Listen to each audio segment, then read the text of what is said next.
Back in the early 90s, we were looking at adding another women's sport here at Penn State. We wanted it to be a team sport, and in looking at the growth of women's soccer throughout the country, and looking at the growth of women's soccer in the state of Pennsylvania at schools and in clubs and in the surrounding areas, women's soccer seemed to make all the sense in the world to us. I think anytime you start a new program, the key becomes the coaching staff you're going to get, because we wanted to hit the ground running. We wanted to be successful.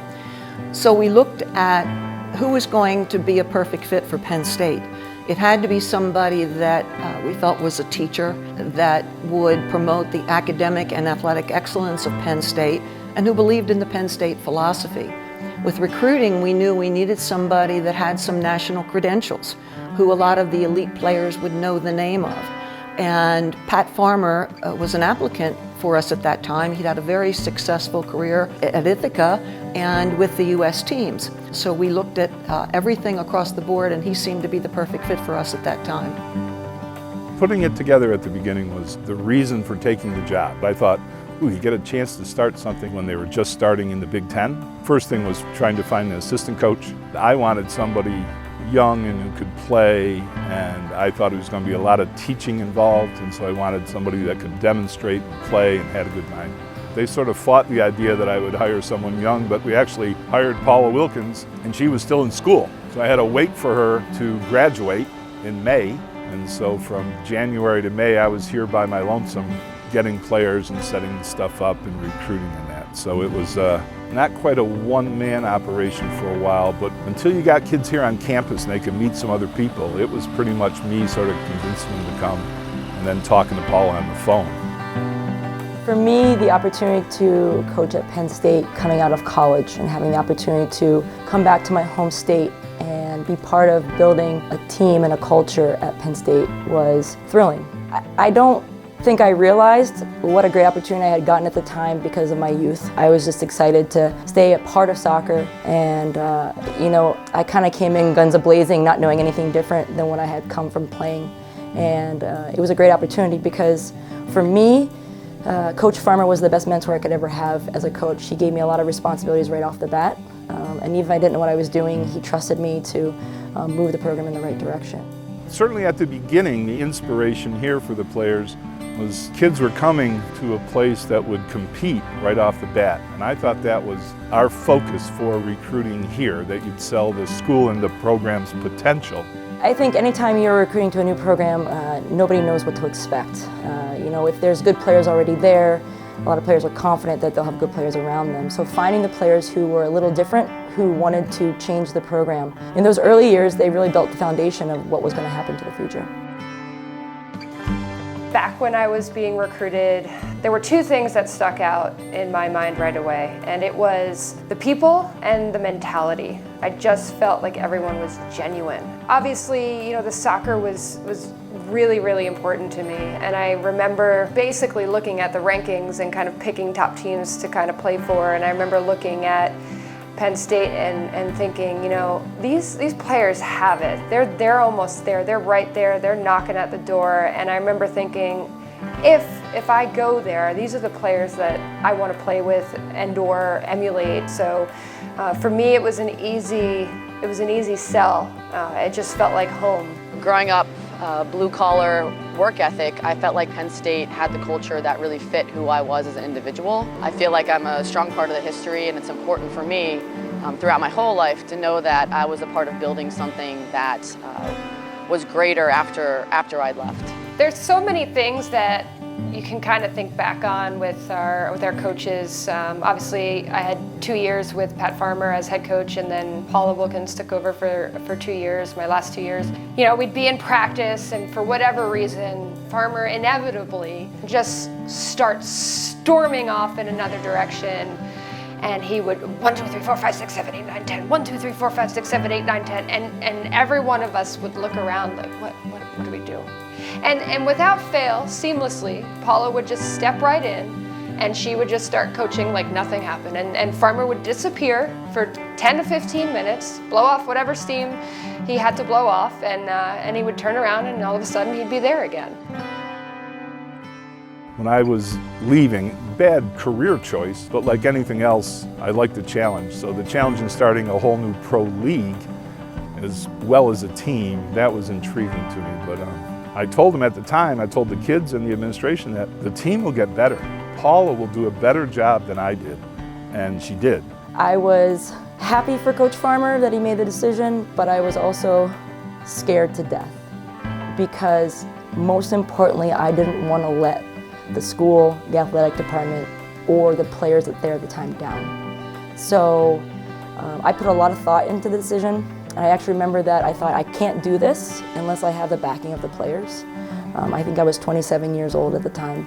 And I went to Joanna Lohman and said, are we going to do this? And she said yes. And I think that was the moment I decided I was going to take the job because I knew if Joanna had my back that we would be successful. You know, at the end of the day, that's the reason why we play this sport, is to create bonds and to create connections with people that have you know, similar interests and build friendships that will last a lifetime. She didn't continue what I was doing. She built on that. She got them to go back to rec hall. They felt more connected with the players. I'm really happy that she did so well. I think sort of underappreciated maybe the impact that she had on the program right from the get-go. And I'm happy that my prediction that they do better once I left, that came to fruition also.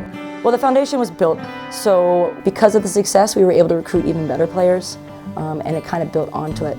But the biggest thing we prided ourselves on was that we were able to develop players there, and all those players bought into it. But by spending that time with them, we felt we built relationships with them, and again, those relationships, I think, carried on to our success on the field. For a couple of years leading up to when the job opened, I would see Paula Wilkins on the road and would mention to her, hey, you know, let me know when that job opens up. Let me know when you're thinking about moving on. When I arrived at Penn State, you know, I had a lot of ideas. I was walking into a program that was incredibly successful, but obviously you want to make it your own. And so immediately hired Ann Cook, called her up, she was at Nebraska, hired Ann Cook, my closest friend and somebody I knew I could trust, and I wanted to build this program with. And you know, after a couple months, we started to look at the record books and noticed that, you know, Coach Farmer had taken this program in 1994, and then just 4 years later, they started winning Big Ten championships and just didn't stop. They just got this program rolling, and then on to Coach Wilkins. And you know, at that point, our first thought was, let's try to screw this thing up. Erica is so talented, and she's such an incredible leader, and she's a great fit for Penn State, Penn State's values, and she's such a tremendous role model. I love playing for Coach Dombach. She's probably my favorite coach I've ever been coached by. She is a role model as a woman, as a mom, just as a person. I love who she is and how she carries herself. She demands a lot out of you as a player, which I love. She pushes me to be better, but she also allows me to be free in who I am. And I think that's very unique in a top-level coach. So I look forward to training with Coach every day and just to being around her and the coaching staff. I think this is the best staff in the country in terms of I've got 4 head coaches on our staff, and 4 head coaches that love to work together, that enjoy the environment that we've created, that banter, that differ in opinions, but walk out a united front, and that's what makes this place so special for us. 2010 came along, and we put a string of Big Ten titles together, and came down to the final match against Michigan, and we actually had to win the match in order to win the Big Ten title. We were having a ton of success in the final third. We were getting chances. We were just near misses, hitting the post, and the game goes into overtime. We are in, I think, the 110th minute of the game. We're tied at the time. We have to win in order to win the Big Ten title. Ball pops out to Carly Dennis. She just takes a chance, lobs the ball in the box. There's kind of some pandemonium. I think Allie Schaefer gets a toe on it. Taylor Schramm tears off in excitement, and you know, celebrating the goal. I see Schramm and everybody just kind of dog piles on the field, and that was the 2010 title coming down to the wire in the last seconds to win that game.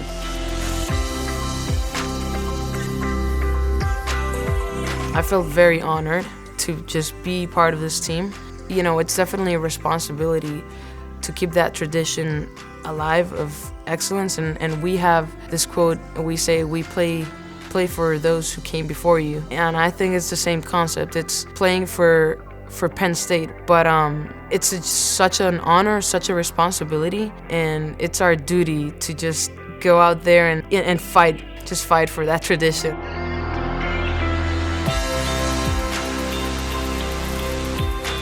One of the things that my mentors have told me in the game is that you've kind of got to experience the moments before you can have success in the moments. And at that point, I'm not sure I really recognized that or could feel that myself.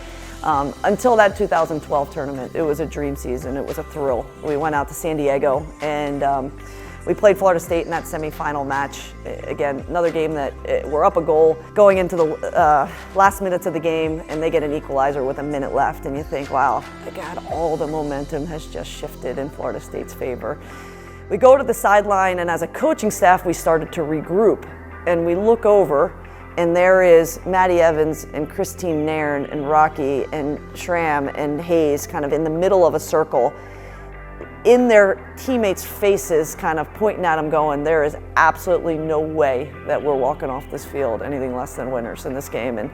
And sure enough, they just grabbed the team, Maddie Evans, put the team on her back and said, this is our game, we're going after it. And you know, a few minutes into overtime period, Christine buries one in the back of the net. And again, that was the Penn State spirit. That was that blue-collar feeling that all Penn Staters talk about, but it doesn't just come. You've got to make that happen. And then we advanced to the final against Carolina, and their depth was just too much for us. They ended up taking that game in the second half. But it was a great learning lesson. I think one of the biggest takeaways we had was kind of how to manage the whole weekend, how to manage the excitement of the win on Friday, how to deal with even family being there and press, and that's just not something that women's soccer players are necessarily used to. So in 2015, there was definitely a shift in the feeling within the team. This was a team that was pretty professional in their behavior in terms of the way they carried themselves, the way they trained. But something happened when the NCAA rolled around that you just felt even more, everything ramped up even just a little bit more. They just took over the team. And that's your goal as a coach, is to get to the point where you can turn the team over to your leaders and they will just, they'll carry it and they'll hold the standard, they'll uphold the standard. And you talk about accountability year after year, but then in that moment in 2015 in the NCAA tournament was where I saw players hold each other accountable more than I've ever seen in the past. The moment where I kind of knew like we have a chance to win it all was after we beat West Virginia in the Elite Eight on Jeffrey Field. We had a great game as a team, and that was kind of the point where we all like looked at each other and we were like, we can do it, we can win it all. After we beat West Virginia on our field and then we went to the Final Four, it was a huge moment. That was a big game and the first time I've ever been on the stage of the Final Four, but we had incredible leaders and they just made you feel so confident. We started that run in the NCAA tournament, and I watched our defense just get better and better as we went. And obviously we had put a string of regular season games together and a great performance, but that defense just tightened up, and the confidence that came from Britt Eckerstrom being in goal and just the defensive unit as a whole. We went through that entire NCAA run without giving up a goal, and obviously that's going to give you a ton of confidence. Going in, playing Duke, obviously you respect them a lot, but I think our preparation for every single game, the coaches always talk about process and taking it one step at a time. So when we had the opportunity to play for national championship against Duke, it was the same deal. No one was too tense or anything like that. Again, the leaders gave us such confidence, so everybody was joking around, smiling, going into warm-up, and then we just turned it on like we always did. So the Duke game, the national championship game in 2015 was a game that you could write a book on, just a game within a game. You know, there were so many ebbs and flows. We would be in possession, we'd be moving the ball around them, we'd break free, we'd get a chance, and then it would go in Duke's favor. We'd be on our heels, we'd be scrambling a little bit. Our leaders would step up, Rocky would step up, Mal Weber would step up, Britt Eckerstrom would kind of look at the team and be like, hey, we're okay. And then about the 65th minute or so, when both teams started to fatigue, you started to see what the 15 team was all about, and that was grit. And that was something that I felt was different between us and Duke.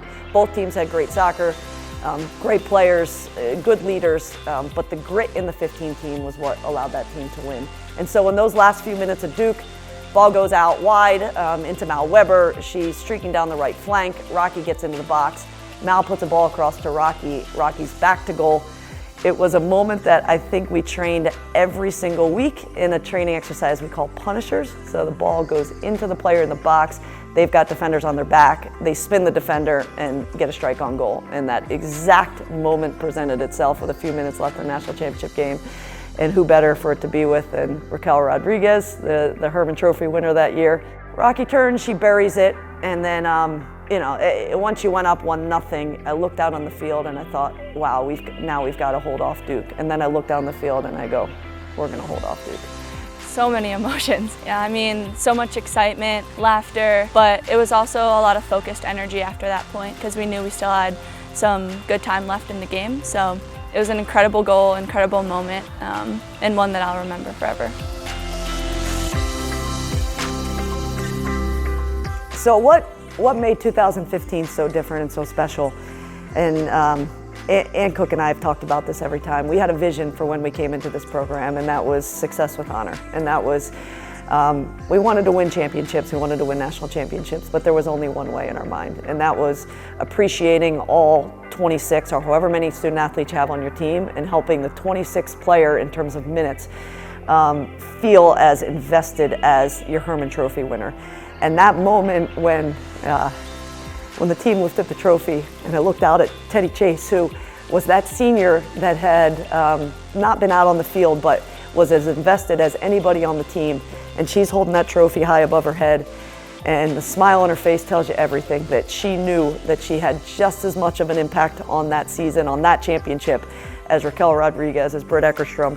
And everybody in that circle knew that Teddy had the same impact, that Kendra Coney, that those players that potentially don't get as many minutes, but they're the heart and soul of that team and the heart and soul of our program. That's the way that we try to run the Penn State women's soccer program. And for me, that was the pinnacle of my time here at Penn State, not because I was holding the trophy up, but because I was looking around the circle and looking at the faces of the players on that team. And each one of them knew that their role had been important, that their role and the way that they played their role was the reason that we were holding that trophy high above our heads. There's so many things I think that you can think about when you talk about Penn State and what mark it left on me. You ask anybody and it's just kind of a special feeling. There's no describable way to kind of put words into how you feel or what it means to be part of the Penn State family. I think all of us kind of know it's just this feeling that we have and this passion, this love for something that's really bigger than us. I am extremely proud to be a member of the Penn State family. I'm really grateful, and I want to honor that every day and be my very best self to put that forward, because it's all about being a great person, an ambassador for the school, and a player, and so I want to represent that every day to the best of my ability, and I'm extremely grateful to be a part of it. You know, I was taught to work hard for everything that we got, and that still serves me today. You know, 14 years as a professional soccer player, I've really had to work for every single minute I've gotten on the field, and that I'm so proud of that, because I think that was something I learned and took from being a Penn State women's soccer player. It's always an honor and it goes so fast, so just taking advantage of every moment that you have. There's a lot of incredible people that came before us, and there's going to be even more that come after us, so it's always an honor to be a part of the Penn State women's soccer family.